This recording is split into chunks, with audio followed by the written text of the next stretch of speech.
Our second speech for this morning, John Slay. He will actually be presenting from a level 5 project, which is part of the Effective Coaching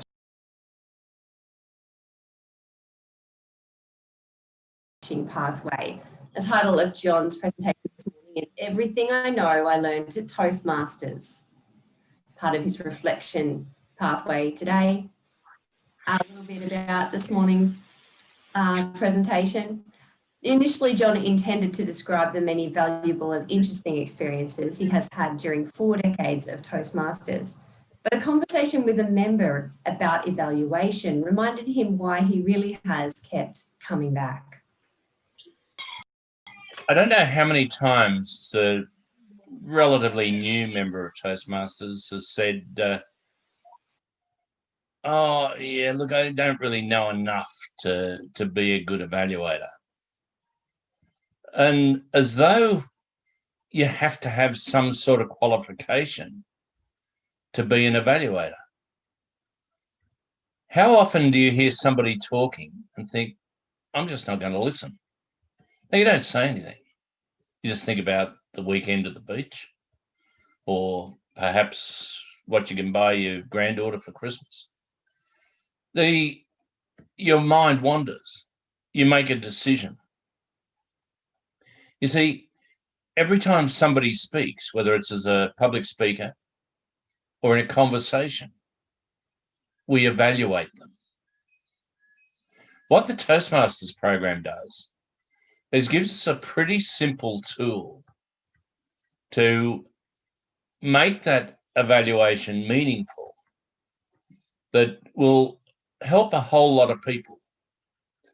Sure, if you give the effective feedback to the person that was speaking, then if they choose to apply it, then it will work. It will do wonders for them.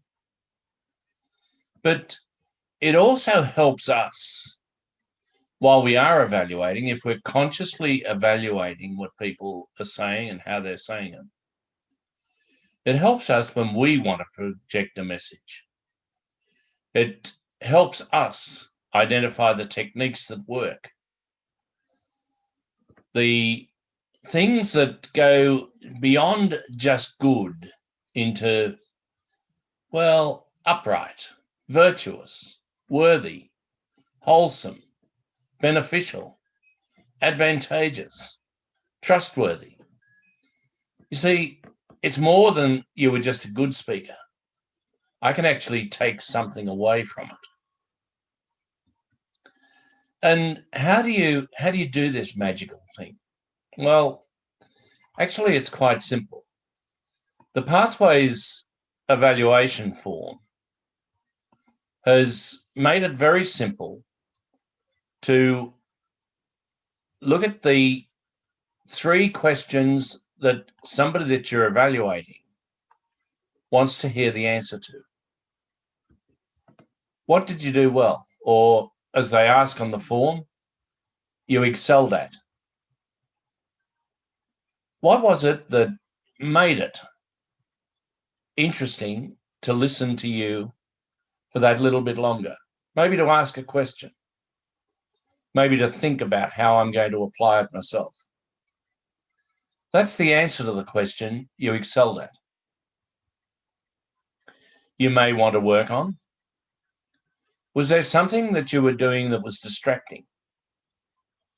Was there something that, if you did it differently, it would have had a different impact on the way that I work? Now, one of the most memorable Toastmasters I've ever met was a Chinese guy. He was an engineer who had joined Toastmasters because he wanted to improve his English. And he was in the first club I joined way back in the late 70s, early 80s. And it became very obvious to me in probably about my first 4 or 5 meetings that every time he was evaluated, somebody would comment on the fact that he had difficulty with plurals and that he would put an S on the end of singular words, and not put it on the end of a plural.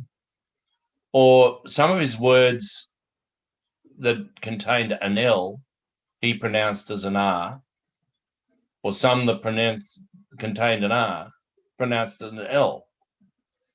Now, okay, they were distractions. But quite frankly, focusing on that in the evaluation, you might as well have told him that he was 2 foot too short. That before his next speech, please grow 2 feet.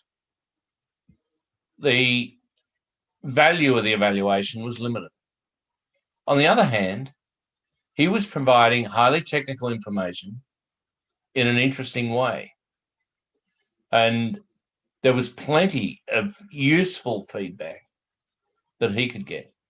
And I think the experience of watching that person being evaluated had a lot to do with the way that I've approached evaluation through Toastmasters.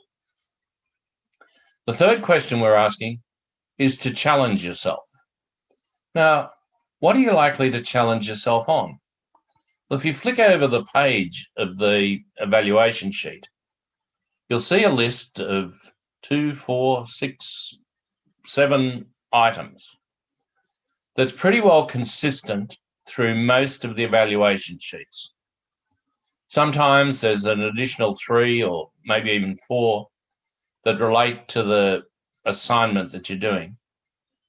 But can you make a comment about their clarity or their vocal variety or their eye contact? The aim of an evaluation is not to do a forensic analysis on every one of those points and give them a mark out of 100, but rather to pick the 1 or 2 that they particularly did well, and the 1 or 2 that they could put some more effort into. And that concept will make you a good evaluator, a good listener, and then a good speaker. Because there are 3 times when we give an evaluation. There's the verbal one we give in the club, which, quite frankly, everyone in the room should walk away with something from. And that really shouldn't take any more than a minute. There's the written one that I've used as the guide for today's speech, but probably the most important one is just the chat when you hand the evaluation over to say, gee, I really liked it when you. Ladies and gentlemen, we all evaluate.